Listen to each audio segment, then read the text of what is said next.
What would you do if a dog started barking frantically at a coffin during a funeral, refusing to stop no matter what anyone said? Most people would assume it's just grief, right? But what if I told you that this dog was trying to reveal a secret so incredible, so impossible, that it would leave an entire room of mourners, questioning everything they thought they knew about life and death? This isn't just another heartwarming animal story. This is about loyalty that transcends the grave, instincts that defy explanation, and a discovery that proves sometimes the most unbelievable miracles happen when we least expect them. The scene was St. Michael's Chapel on a gray Tuesday morning. Hundreds of people had gathered to pay their final respects to Officer Daniel Granger, a decorated police hero who had given his life in the line of duty. The air was heavy with grief, filled with the quiet sobs of family, friends, and fellow officers whose lives Daniel had touched. But there was one mourner who couldn't sit still. At the foot of the polished mahogany casket sat Rex, Daniel's German Shepherd canine partner. He wore his official black vest with police emblazoned across the side, his badge gleaming even in the dim chapel light. Everyone expected him to be sad, confused maybe, wondering where his partner had gone. At first, Rex did exactly what you'd expect. He whined softly, the kind of heartbroken sound that makes your chest tighten with sympathy. People dabbed at their eyes, thinking how even the dog understood the tragedy of losing someone so young, so vital. But then something changed. Rex stood up abruptly, his ears snapping to attention like radar dishes. His entire body went rigid as his amber eyes locked onto the casket with an intensity that made people in the front row shift uncomfortably. His tail stiffened into a straight line, and a deep, rumbling growl began building in his chest. Then came the barking. Sharp, urgent, desperate. Not the mournful cry of a grieving pet, but something else entirely. Something that made every person in that chapel turn around with confusion etched across their faces. "What's wrong with him?" someone whispered. Rex wasn't just barking at the air or at the crowd. He was barking directly at the coffin, his nose pointed like an arrow toward the polished wood. Officer Martinez, one of Daniel's closest colleagues, tried to calm him down with gentle words and a reassuring hand on his neck. But Rex wasn't having it. Instead of settling down, he lunged toward the casket, his powerful paws scraping against the wood, as if he was trying to claw his way inside. The sound echoed through the chapel like fingernails on a chalkboard. Now here's where things get interesting. The veteran officers in the crowd began exchanging meaningful glances. They'd worked with canine units before, and knew the difference between emotional distress and operational alertness. And what they were seeing from Rex wasn't panic or grief, it was focus. It's a kind of laser-sharp intensity a working dog only shows when he's detected something important. Officer Bryant, who had trained with Daniel and Rex for 3 years, stood up from his pew. His cop instincts were screaming that something wasn't right. He walked over and knelt beside Rex, studying the dog's behavior with the trained eye of someone who understood canine body language. "Easy, boy," Bryant said softly, placing a steady hand on Rex's shoulders. "What is it?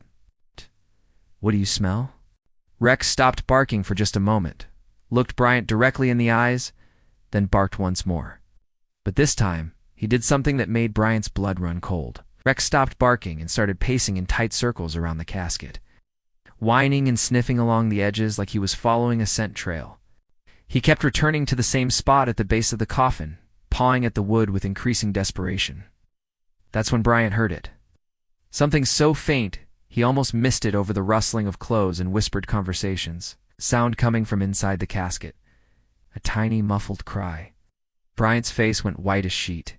He looked up at the funeral director, a man named Henderson, who had been conducting services for 30 years and had never seen anything like this.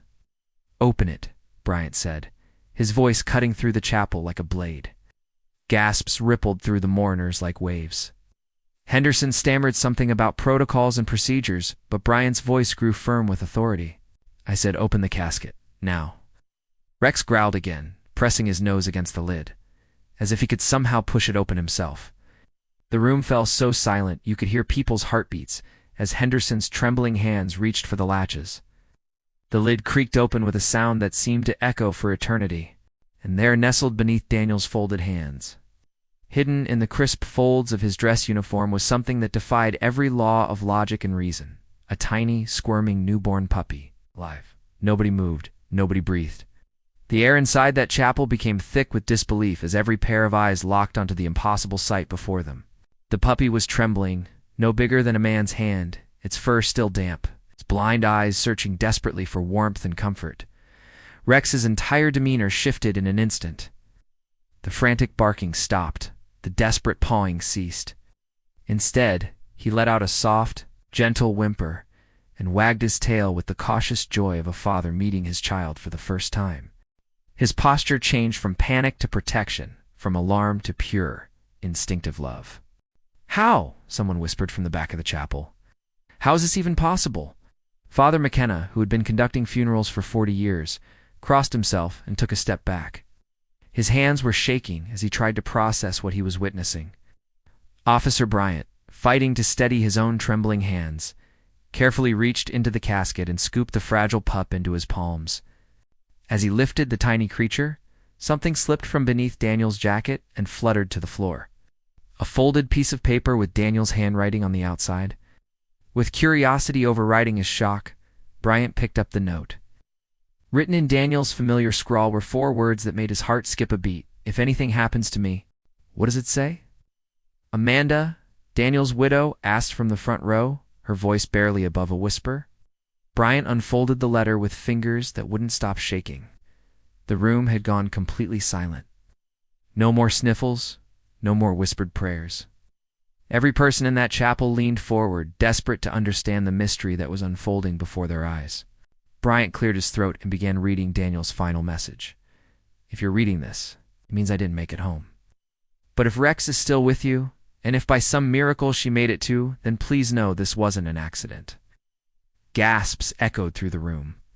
Even Father McKenna stepped closer, stunned by Daniel's foresight. Bryant continued, "I knew she was coming. I kept it a secret because I didn't want anyone to worry or try to stop me from doing what needed to be done. Rex and I, we've always understood each other in ways most people can't comprehend." The officer paused, his voice breaking with emotion. "She was born the night I went missing, cold and alone in that warehouse. Rex never left my side, not even when he could have run to safety. He stayed. He guarded both of us. And when I realized I wasn't going to make it, I only hoped that someone would be smart enough to listen when Rex tried to tell them." The chapel erupted in quiet sobs. The puzzle pieces were finally falling into place. Rex's barking hadn't been grief at all. It had been a message, a final mission, a desperate attempt to save a life that his partner had died protecting. Daniel's last act hadn't been about himself.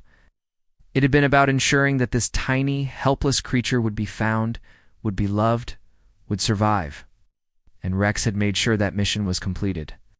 Later that evening, as golden sunlight streamed through the windows of the police station's K9 unit, the puppy lay wrapped in a soft blanket inside a makeshift crib. Dr. Sarah Chen, a veterinarian who had attended the funeral, examined the tiny patient and delivered the news everyone was praying for. Despite the cold, the dehydration, and everything she's been through, Dr. Chen said with tears in her eyes, "She's going to be just fine. It's nothing short of miraculous." Rex sat quietly beside the crib, his usual military stiffness replaced by a gentle protectiveness that no one had ever seen in him before. Officers walked by throughout the evening, some stopping just to sit beside him in comfortable silence. This wasn't just a rescue. It felt sacred. Amanda arrived just as the sun was setting, still clutching Daniel's letter in her hands. She knelt beside Rex and let her tears fall freely.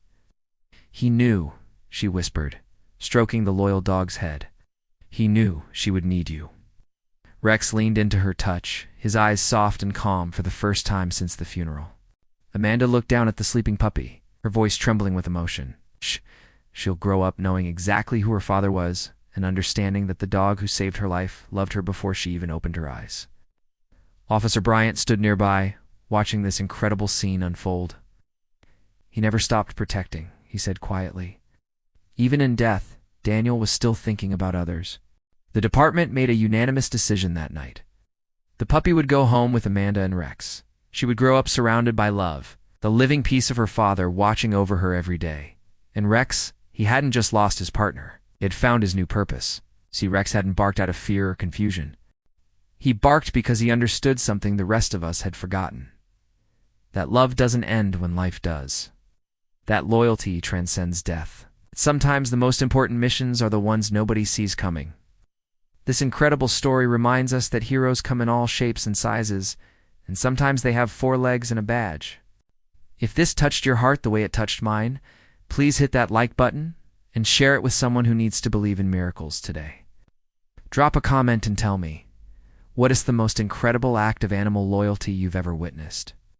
And don't forget to subscribe, because stories like this prove that the most amazing things happen when we be brave enough to listen to those who cut and speak our language, but understand our hearts better than we do ourselves. Until next time, keep your eyes open for everyday miracles.